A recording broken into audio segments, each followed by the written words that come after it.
Trump on July 31 signed an executive order, announcing a battery of new tariffs on over 60 countries. The U.S. initially imposed 25% tariffs on India but later hiked it to 50%, asserting that it was a penalty on New Delhi for fueling Ukraine war by buying oil from Russia.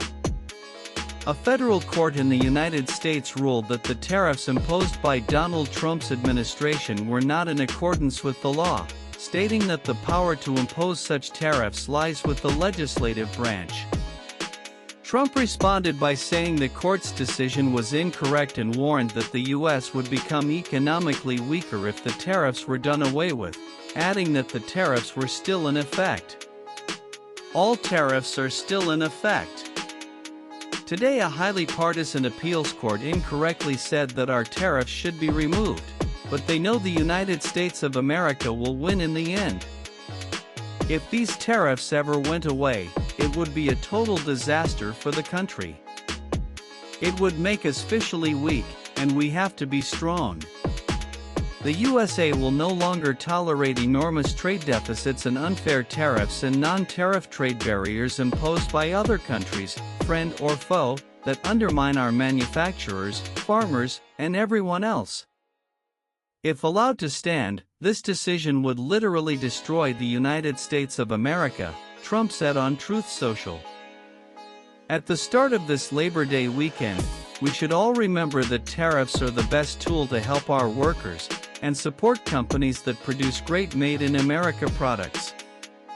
For many years, tariffs were allowed to be used against us by our uncaring and unwise politicians.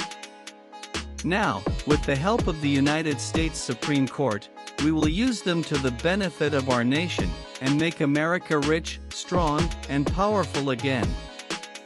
Thank you for your attention to this matter, he added. The court ruled that the International Emergency Economic Powers Act does not give the president the authority to impose tariffs in the way Trump did. The judges found that Trump had exceeded his powers, explaining that the Constitution gives Congress, not the president, the authority to impose taxes, including tariffs. They emphasized that this is a core congressional power granted to the legislative branch. The White House, however, defended President Trump's move, asserting that the exercise was lawfully done while upholding the national interest.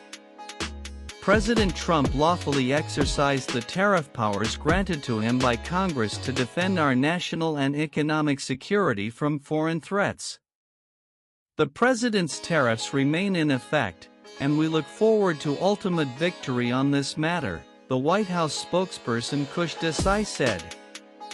U.S. President Donald Trump on July 31 signed an executive order, announcing a battery of new tariffs on over 60 countries.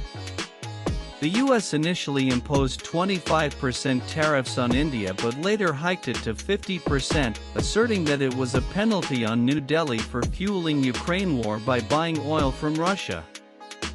India, however, responded sharply by saying that the move was irrational and unjustified as most of the countries, including the U.S. and European Union nations, were doing a significant amount of tea.